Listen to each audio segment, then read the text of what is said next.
Hey friends, welcome to the Woodshed Homestead. My name is Jennifer. I live on a 37-acre farm near the coast of South Carolina with my husband and 3 daughters. We enjoy raising our own meat and gardening. My passion is cooking, canning, preserving food, and living out God's plan for us here on the farm. I hope that you will join us on this journey and learn something along the way. Friends, it is a beautiful day here in South Carolina. It is a little crisp outside, but the sun is shining and it is beautiful for February. We are going to dive right into a topic today that a lot of people who know me know I have a huge passion for, and I spend a lot of my time doing this. And if you ask me, it would probably be one of the few hobbies that I would tell you that I have, and that is canning. And I say this kind of jokingly, but this isn't your grandma's canning. Some of your grandmas probably did can this way, but I know for me, my grandmother, she primarily canned jelly and pickles.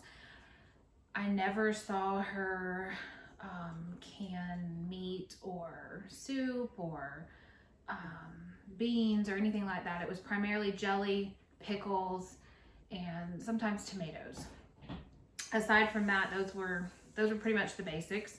I grew up watching her do that, and over the years, I developed a interest in canning.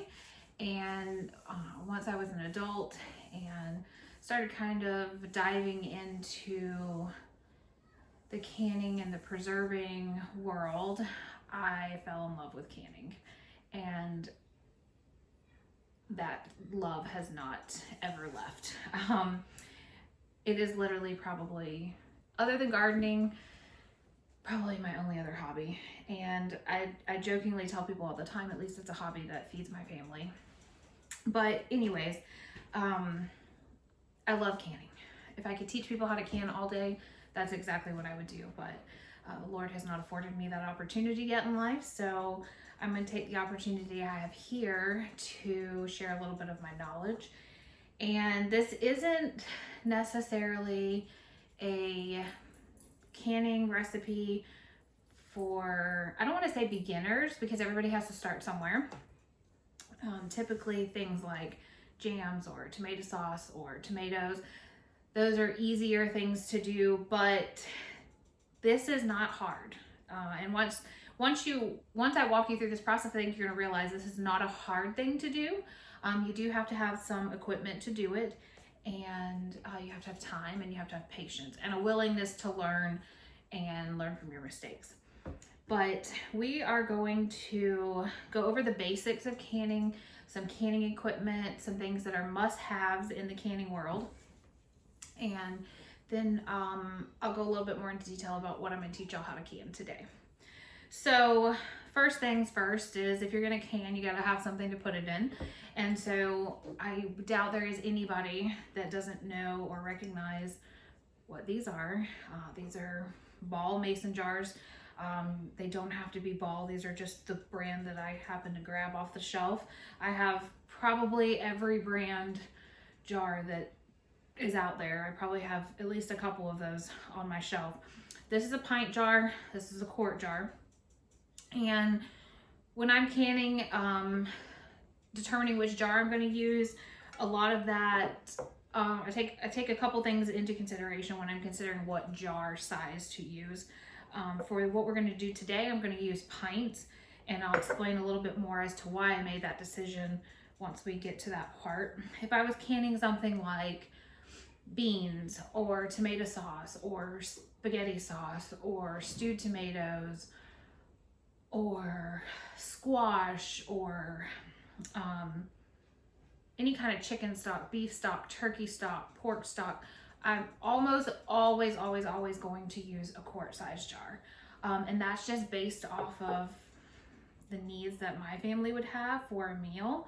And it doesn't make any sense to me to open up 2 pints for one meal if I can just open up 1 quart. So typically those types of items I will almost always can in a quart jar. Pint jars, are going to be things like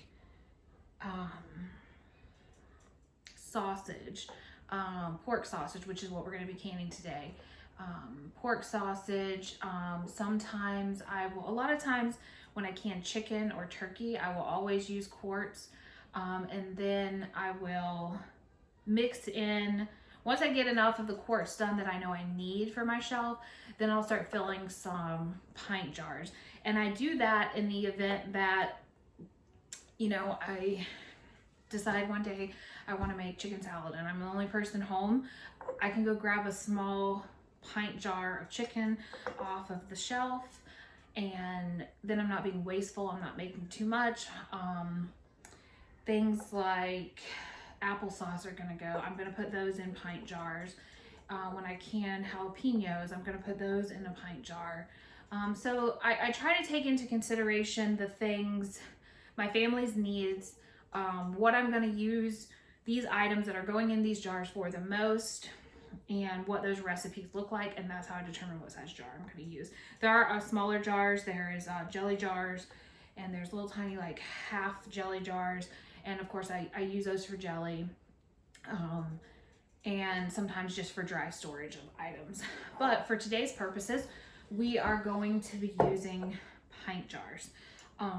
So we'll set that to the side. In addition to the jar, you have to have a flat. This is your lid. It's got a rubber gasket seal on the back of it. These are intended to be single use only items.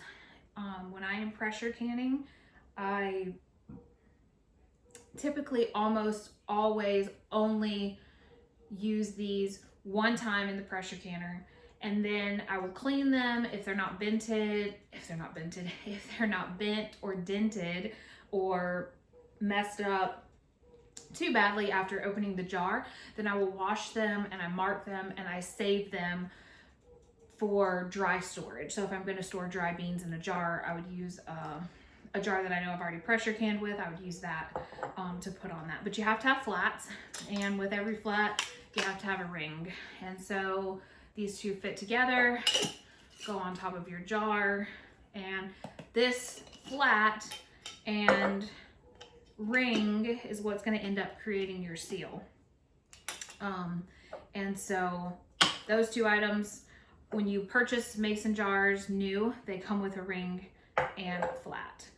And you can buy extras of those on the shelves, individually packaged or packaged together. In addition to that, you have to have a funnel of whether it's stainless steel, plastic, whatever. You need a canning funnel. You need a jar lifter. So you're going to use this to pick up your hot jar out of your pot.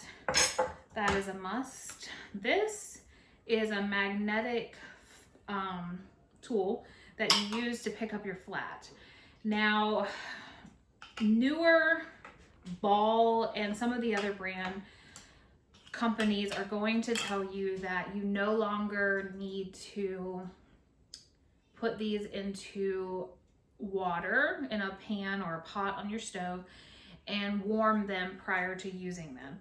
In the older days, you would take these lids, these flats, you would put them in water and you would simmer them on a pot on your stove until you were ready to put them on your jar and put your ring on it and seal it. I have found in my personal experience that even the newer lids that tell you you don't have to simmer them in warm water prior to using, I still do it, because the couple times that I did not have a great seal rate on my jars once they were processed, and that is such an aggravating thing to deal with because you've spent the time to put it in the jar, you put the lid on it, you put the ring on it, you've processed it sometimes 75, sometimes 90 minutes, and then when it's time to open your canner, you pull it out, you let it sit, you let it sit, you let it sit, and it doesn't seal. And I don't think there's anything more frustrating in the canning world than something not sealing. If you catch it within the appropriate amount of time, you can reprocess it again, but then that's another 75, 90 minutes sometimes that you're gonna have to run this canner, and you want this full when you're processing. So a lot of times those jars that don't seal, I let them cool. I stick them in the refrigerator and I use them up within the next day or two and a meal. So personal opinion, despite what the box says in regards to warming your lids prior to using, I continue to simmer all of my lids in warm water before I use them. And typically what I do is I'll go ahead and put a pan of or a small pot of water on the stove, turn it down on medium low. I'll go ahead and put my flats in there and just let them sit on the stove while I'm prepping my jars, while I'm, getting whatever I'm getting ready to can ready. I've got those on the back burner and they're ready to go whenever I'm ready for them. But that's what this is for, is you'll use this to pick up your flat out of your pot of warm water. Another thing that I like to always have handy, not going to use it so much today, but is a nice stainless steel ladle. Those are crucial. These are crucial in the canning world. And I'm sure I'm forgetting something, but things like having measuring spoons available, a tea kettle. I use a tea kettle to warm up water if I'm hot packing something. It's just easier for me to put it in a tea kettle, put it on the stove, heat that water or broth up in that tea kettle, and then use it to fill the jars because I make less of a mess that way. That's just personal preference. And then of course, the elephant in the room is the giant pot. So this is a Presto 23-quart pressure canner. I have 2 of these and I use them religiously. I think this is actually my newer pot, and you can see how used and worn it is. The other pot I've had for about 10 years probably, and it works just as good today as it did the day I bought it. A couple things about a pressure canner is you have a weight. With the Presto 23-quart canner, you just have one weight. Some canners have, depending on the brand of canner, the weight may be a 10-pound weight, 15-pound weight, or it may have a stackable weight where you can do 10 pounds and then add 5 pounds to it. It just depends on what you're using. This gauge here is your pressure gauge. It's going to tell you what pressure your pot is at. Inside of it, you have a rubber gasket seal. And I oil this, I don't know, probably about every 4 to 6 weeks, especially if I'm using it a lot, definitely every 4 weeks, if not sooner. And I always check to make sure that my little vents are not clogged. And that's just a visual inspection before I use them every time. Inside the pot, literally just a big old deep pot. Does come with a rack. This is essential, crucial. You have to have this in the bottom of your pot. You have to have a rack of some nature in the bottom of your pot. With this 23-quart Presto canner, I can double stack pint jars, and I have an extra rack that once I fill the bottom, if I have additional jars of the same size, those pints can be double stacked with a rack in between them. This pot requires 3 quarts of water in it. No more, no less. You put 3 quarts of water in it, and then you load your canner with your jars, and then you just put your lid on and you put it on the stove. It's going to look like this on your stove. And once we go over to the stove and we start working, I'll go a little more into detail about the process for getting this up to temperature, allowing it to vent so that you can put your weight on and get it up to pressure. I know a lot of people have a lot of hesitation about using a pressure canner, and I think a lot of that comes from years past when people were afraid to use pressure cookers and those sorts of things. I've been using one of these for at least 10 years, if not longer. It's probably been longer than that by now. And I watched my mom use pressure cookers growing up. This does not scare me. You just have to keep an eye on it. And that's the biggest thing, is to be mindful of what you're doing and know the process before you start, and just keep an eye on it while you're using it. Keep the pressure regulated, and you don't have to worry about it exploding per se. I know that's probably people's biggest concerns. But basically that's just a basic overview of like some of the bare essentials of canning. This is for pressure canning. Now there are items that high acid items, jellies, things like that you can water bath can. There are water bath canners that you can buy. They're the big black pots. You see them Walmart, pretty much Amazon, everywhere sells them. And you can use those. They come with a rack in them. You can use a stainless steel pot. You can use your pressure canner and just not put the lid on it, or not seal the lid on it. Just make sure you have a rack. Whatever you're using, make sure you have a rack. And when you're water bath canning, you have to have enough room to cover the jar. That's the big thing with water bath canning. That's another video, another discussion. Today, we're pressure canning. And so I'm gonna bring y'all along with me as we pressure can pork sausage. Yes, you can safely can meat in your home kitchen. There are, I like to call them, many people in the homesteading and canning world will call them the alphabet agencies. The alphabet agencies tend to tell you what they have tested, what they feel is safe to can and what is not. Again, that is another conversation for another day. Canning meat is completely safe to do in your home kitchen if you have the right tools and you're knowledgeable about what you're doing. So with that being said, I'm gonna wash my hands and then we're gonna get started on this pork sausage. So once your hands are clean, you can use whatever pork sausage you prefer. That's totally a personal preference. I'm not going to tell you that there's one that's better than the other. Typically, what we use here at home is sausage that we have actually raised, because we do raise our own hogs for meat. However, we ran out of sausage this year.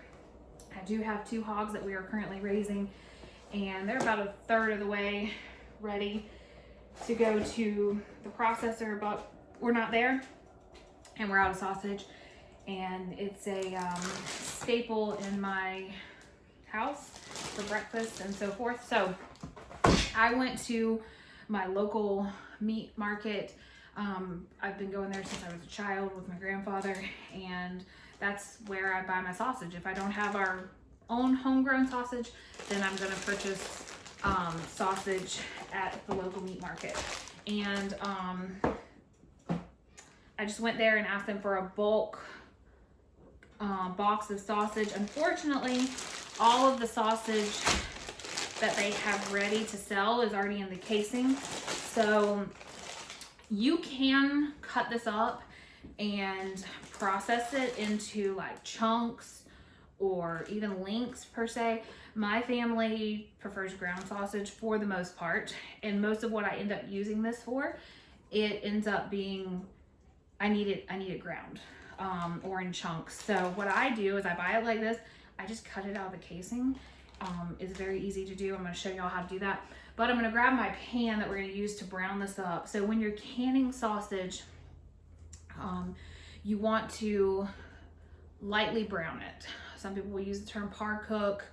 You want to lightly brown it. You do not want it overly done, but you do want to start the cooking process, and that way, and brown it through. And I'll show you what that looks like. In the meantime, while I'm doing this, because I'm going to brown this sausage, this is going to be hot pack, what we call a hot pack. It's going into the jar and into the canner hot. So because of the differentiation in temperature between a cold jar and this hot meat and the hot liquid that I'm going to put in it, I need these jars to be warm. I have already washed all my jars, and I have went ahead and put them in a stainless steel pot of water on my stove, and I'm heating them up. Some people put them in their oven. You can do whatever your preference is. I typically just stick them in a pot of water and let them heat up while I'm prepping whatever I'm going to can. So just remember, If what you're putting in your jar is hot, your jar needs to be hot. If what you're packing in your jar is cold, your jar needs to be cold. So you need those two, the temperature of these two things to match, and the temperature inside your pot, the water that you're putting in your canner, to also match. So I'm just gonna start taking this sausage out of the casing, and I just use a really sharp knife. I run it down it, and it literally just peels off. You can see the casing there, and then I just throw the sausage in a pan. It's very simple, doesn't take a lot of effort. And then I just, as it's browning, I just chop it up, so it's not in big, huge chunks. And that's the process. If you could find bulk sausage that is pre-ground and not made into links, then that would save you a little bit of time. But, you know, unfortunately, the meat market that I prefer to purchase from, their bulk sausage, like I said, is already made into links. So we just do the workaround and make the most of it. I have been canning meat for, I don't know, probably the past 8 years. And a lot of people would probably ask, and some of y'all may be wondering why I would take perfectly good sausage that I could just bag up and put in the freezer. Why would I take that and go through all the trouble to can this and then put it on my shelf? And that's a valid question. The reality of it is that we are all busy, and freezer space is limited, and time is limited, and all the things. For my family, we do love fresh sausage links fried in the pan, sometimes for breakfast, and I keep sausage in our refrigerator for that purpose. But 90% of the time for breakfast, it's usually a rush. It's a rush before the girls head out the door to go to school. It's a rush before we're heading out the door to go to church. It just always seems to be a rush. I have found that if I have jars of sausage sitting on my shelf that are shelf stable, I can take that jar and grab it off my shelf, and I can throw it in a pan, and I can add some eggs to it, and in less than 10 minutes I can have a sausage and egg scramble. I can add, I can take a jar of sausage and add a can of potatoes. I do canned potatoes. I can a lot of potatoes. I keep canned potatoes on my shelf all the time. I can grab a jar of canned potatoes, a jar of canned sausage, some seasoning, salt, pepper, garlic, throw that in a cast iron pan, and in about 10 minutes I have a potato and sausage scramble. You fry up some eggs to throw on top of them, and in literally 10 minutes you have a hot, nutritious breakfast. And the best part of it is that you know exactly what is in that meal. You're not having to worry about additives. You're not having to worry about preservatives. You're not having to worry about any of those things, because you are literally the person that packaged it. You either grew or purchased the potatoes. You wash them. You put them in the jar. Water, salt, put them in there is nothing to stabilize them. They are just fresh potatoes in a jar. This is just fresh sausage. We're gonna add water to it, and this sausage is already seasoned. It has great flavor. I love the flavor of their sausage, but because I am adding the water, I personally prefer to add about a half a teaspoon of sausage seasoning, pork sausage seasoning, to each jar. That is totally a personal preference. You do not have to do that. I have just found that I prefer to do that. So the reason why I keep canned sausage on my shelf all the time is so I can provide a healthy, nutritious meal for my family in a pinch, or if I'm not home or I'm not feeling well and I can't get up and make breakfast. All three of my children know how to open these jars. All three of my children know what to do with this canned food. My husband knows what to do with it. They know how to preserve it. They know how it was prepared. And I feel comfortable knowing that it's there for them in the event that I can't put breakfast together for them. I have opened up about half of the sausage. My pan is full, so I'm gonna wash my hands again, then we're gonna take it over to the stove. Okay, so I brought the pan of sausage over to the stove. Got it on about medium high. If you don't have one of these are the best things in the whole world. It's a meat chopper doohickey, I don't even know what you call it. I think Pampered Chef originally marketed them. This came from the Dollar Tree, but best $1.25 I've ever spent. It just helps you to chop up the meat while you're cooking. It's probably the only plastic utensil you'll ever see me use. I try not to use any plastic utensils, but I can't part with this tool. So while this is starting to brown, like I said, you don't want this necessarily fully cooked. You just want to brown it. So while that's doing its thing, I mentioned to y'all that I put my jars in a pot of water to keep them hot. This pot is very full, so I couldn't put a lid on it. And then on the back burner over here, I just have a little saucepan, and it has my flats in it. So I just put that on the back burner and kind of forget about it. We just want those to get warm. We want our jars to stay hot while we brown this meat up. Once this is browned up, we'll come back and I'll show y'all how we're gonna pack these in the jar. Okay, so we have browned our sausage, and I have brought it over here to the counter. You can see it's just lightly browned. Like I said, don't overcook it. You don't want to cook it all the way, just lightly brown it. I have pulled my hot jars out of this pot of water, and I have them lined up here. And what we're going to start doing is we are going to start filling these jars with sausage. This is about half of the box, and we'll see how many jars that fills. I didn't strain this meat. It still has the juice in it from the cooking process. And we are just gonna fill each jar, and you don't want to fill it all the way to the top. I typically like to stop right here at the first notch at the neck of the jar. The space that you leave in between your product and the top of the jar is what you call head space. Different recipes call for different head space. When I'm canning meat, my rule of thumb is I just leave it at about 1 inch head space, because remember, we're going to add water to this once we get all these jars filled. Also, before you start filling your jars, you want to inspect the rim of your jars. I lightly run my finger over each rim to make sure that there's no nicks or cracks or breaks in that. You also want to visually inspect the jar itself to make sure there's no like hairline cracks or cracks anywhere in the jar, because that can end up, if your jar is cracked and you put it in your pressure canner while it's under pressure, it's going to end up cracking the rest of the way.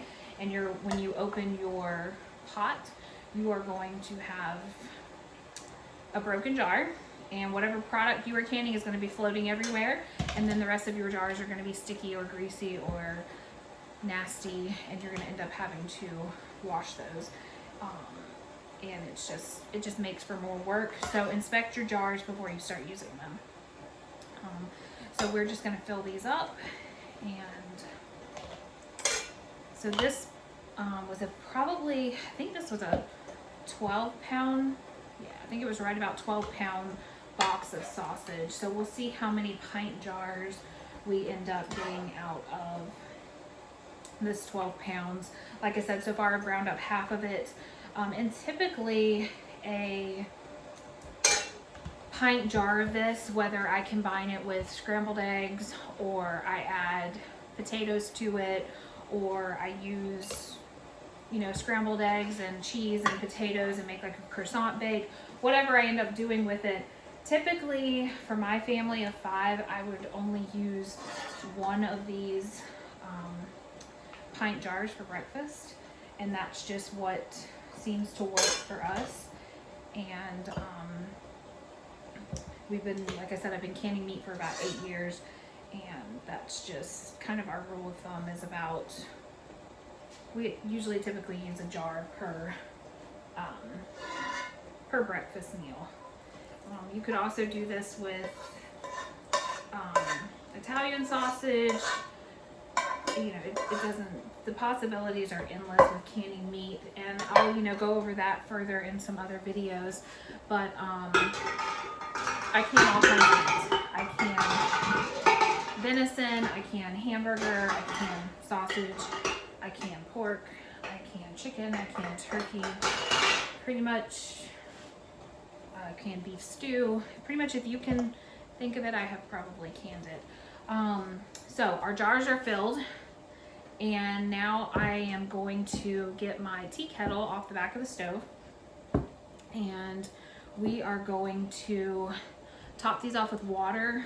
But first I'm going to add, I had mentioned to y'all that my personal preference is I add a half a teaspoon per pint jar of pork sausage seasoning. Again, that's totally just my personal preference as far as the flavor is concerned. You do not have to do this. I've done it without it. It doesn't make that much of a difference. But anytime I open these jars, and say for instance, I open this for breakfast, I hear my tea kettle going off. I open this, I use it for breakfast. The liquid that I strain off of this, I save that. I don't throw that away. And I'll tell you what I do with it. That liquid I either top my dog's dry dog food off with, or a lot of times I make dog food and to bulk up, you know, to add bulk to the dry dog food that I'm using. I had one piece of jar left, so I'm just topping off the other jars. So I'll do that. I'll add it to my, keep a bucket of scraps for the pigs. I'll throw the juice in that. You could save the juice if you wanted to and use it in a recipe or whatever. Don't throw the stock away. Don't throw the juice away just because you think, oh well, it's from sausage, I'm not going to use that for anything. Your dogs will appreciate it. So I've got our hot water.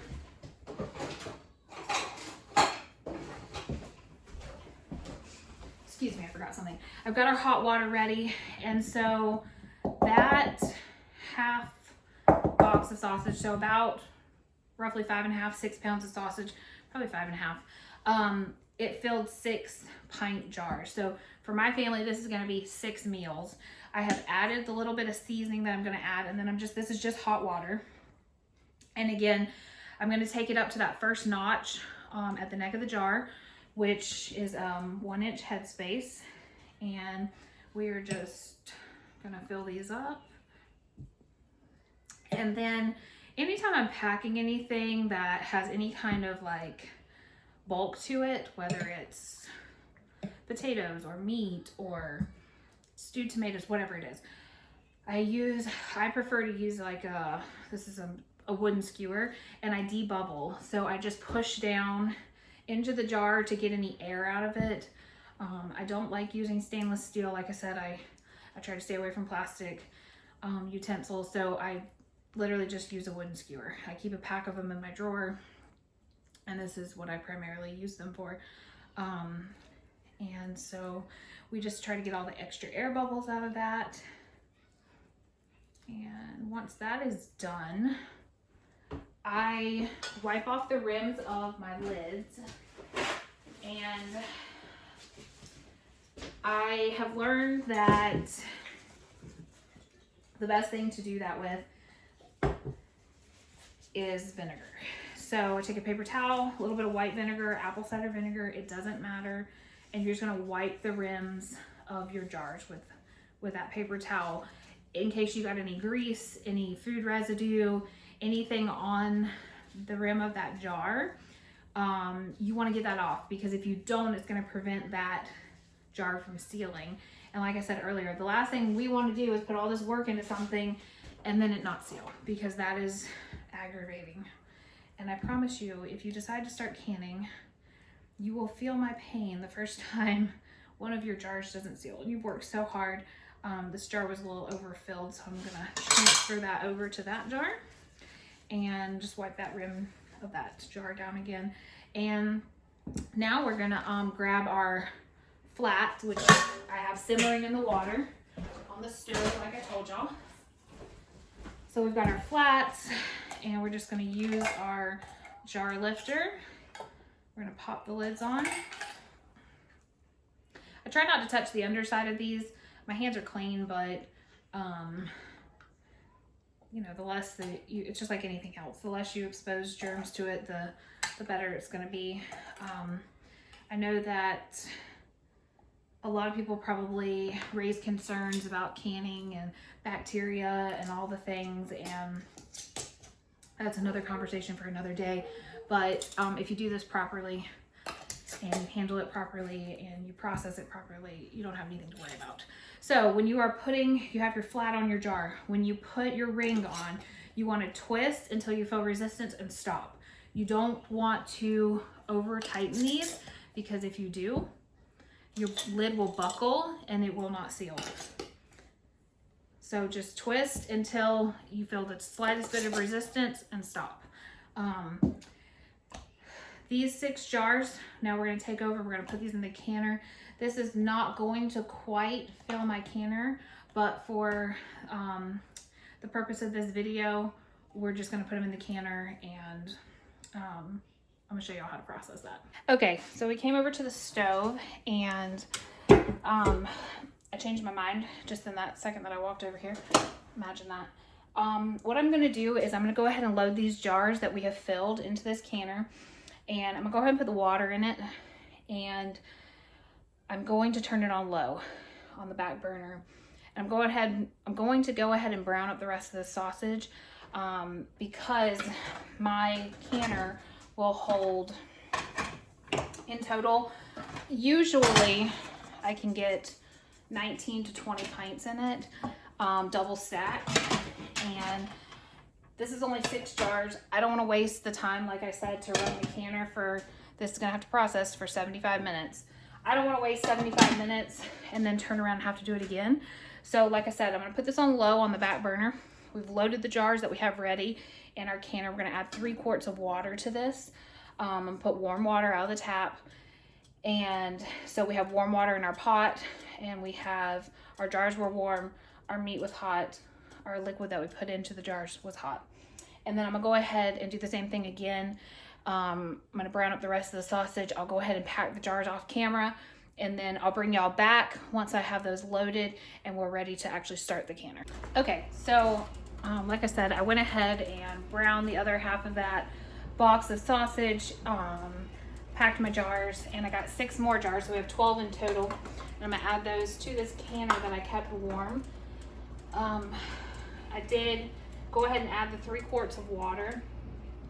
So I've got 3 quarts of water, and right now I have 9 jars in the bottom. I'm gonna put my additional rack on top of those jars, and then I'm gonna stagger these 3 leftover jars right in the center of my canner.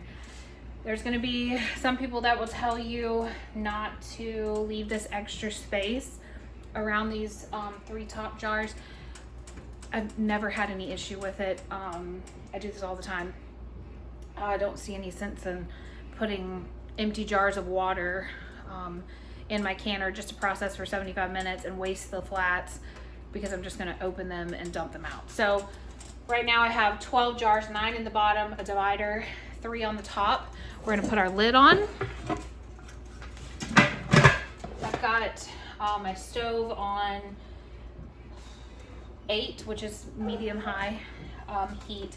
And so what we're gonna do is we're gonna let this sit, and it's slowly gonna come up to temperature, and it will start, steam will start venting out of this hole right here.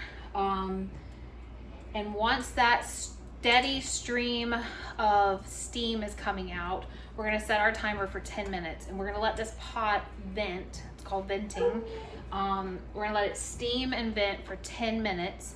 Once that 10 minutes is up, we are gonna drop our weight onto this steam port, this vent port, and we are gonna slowly watch our pressure build inside of our pot. For the elevation that I'm in South Carolina near the coast. I keep my pot between 10 and 11 pounds of pressure. For these pints of sausage, that pressure, I need to maintain that pressure for 75 minutes. If for some reason during the canning process my canner pressure was to dip down below 10, according to proper canning rules, you're to start your timer over. So if I'm 30 minutes into it and for some reason something happens and my pressure dips down to 7 or 8 or even 9, technically I'm supposed to start that timer over again with the full 75 minutes. And so yeah, we're gonna watch this.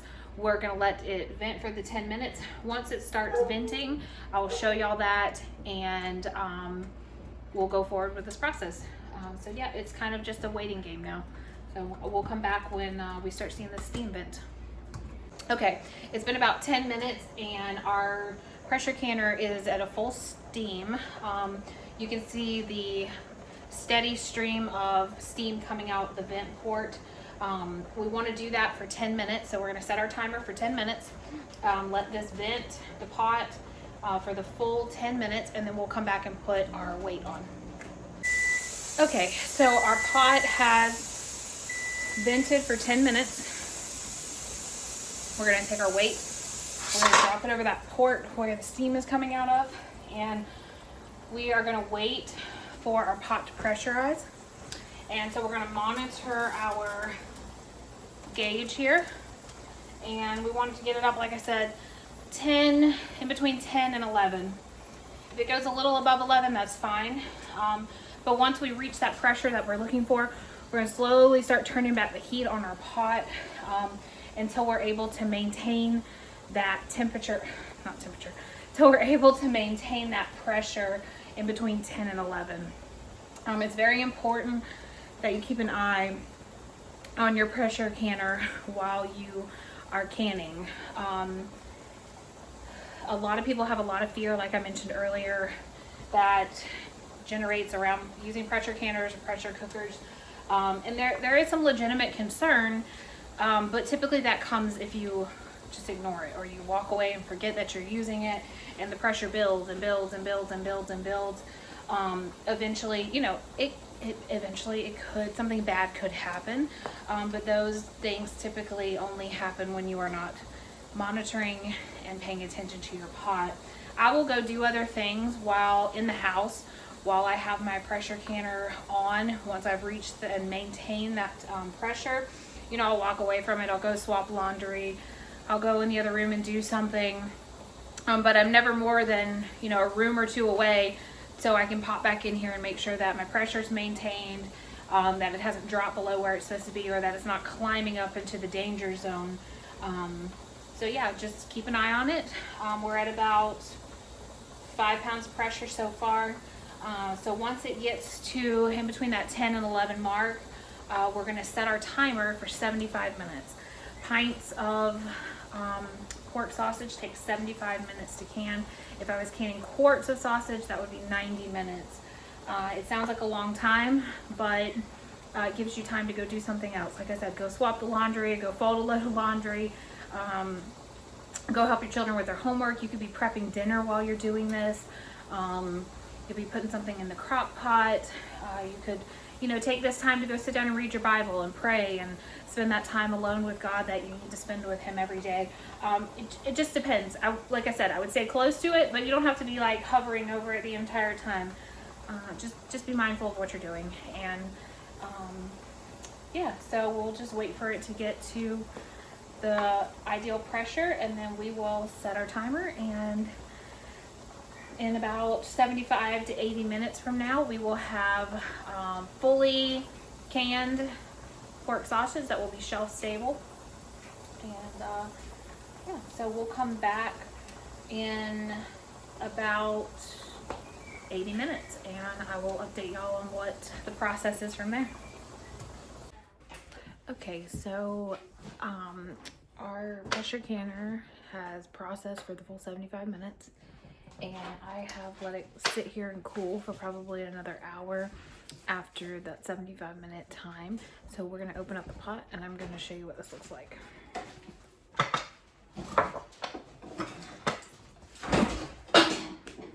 Take the lid off.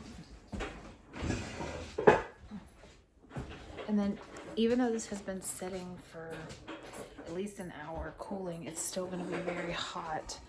And so you wanna be careful whenever you go to remove these. I like to wait until the outside of the pot is cool enough to touch before I start taking anything out, because the drastic change in temperature from the inside of this pot to the ambient temperature in the room can cause something called siphoning, where the liquid actually siphons out of the jar, and we don't want to do that.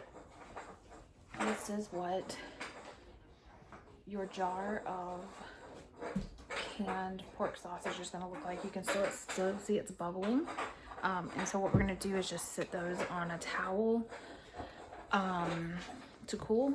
We'll leave them sitting there for at least overnight, maybe a little bit longer, and then we'll take the rings off of them and I will label them and put them up on the shelf for storage. I do not store my jars with the rings on, because in the instance that a seal was to break while it was sitting on the shelf and the lid was to lose its vacuum, I wouldn't necessarily know if the ring was holding that flat in place. So it can cause a false seal. So I always take my rings off before storage. So come back with me and I will show y'all how we'll turn this can of sausage into an easy homemade breakfast. Hey friends, it's been a couple hours since we pulled our jars out of the canner, and I realized that I forgot to tell y'all one of the most important things in this whole process, and that is how to tell if your jar is sealed or not. And so I wanted to come back on and show y'all how to tell. So we pulled our jars out of the canner after they were processed and started the cooling process. I sat them on the counter. It stays pretty cold in my house, especially during this time of the year. So they're pretty cold, and you can see the fat layer that has settled at the top of the jar, and then the liquid and the sausage just down in the bottom. And this is perfectly normal. When you go to open this jar, you can scrape this off. And again, just do with it whatever you deem necessary. But the most important thing is how to tell if your jar's sealed. So I pulled these out, and as long as I've been canning, I could immediately tell that all my jars had sealed. But once they are cool, you can pick them up. But on visual inspection, you will see that the lid is flat. And you can hold it like this and the seal doesn't break. If this lid had not sealed, you would see a little bubble right here in the middle. As you are canning, not so much in a pressure canner, but say some of these hadn't sealed as I was pulling them out the pressure canner and they were sealing as I was pulling them out, you would hear them ping. It's a very distinctive noise. If you ever hear it once, you'll never forget it. But to tell if they're sealed is this flat is going to be completely flat. And when you tap on it, you won't hear any popping or clicking, and you can pick your jar up and hold it by the lid, and the seal stays intact. And as I mentioned earlier, I store them just like this. I take the ring off and I wipe my lid off. If there's any residue on the outside of the jar, I clean that, and then I label them with what it is and the date that I canned them. And that just helped me keep up for inventory purposes and to make sure that I'm using the oldest stuff first. But yes, you want to make sure all your jars are sealed. And say this jar had not sealed, I would just take it and I would just stick it in my refrigerator and use it for breakfast in the morning or in the next couple days. But yeah, so come back and in the next video, I'm gonna show y'all how we can turn this into a healthier, nutritious option for your family for breakfast. I'll see y'all soon. Thanks.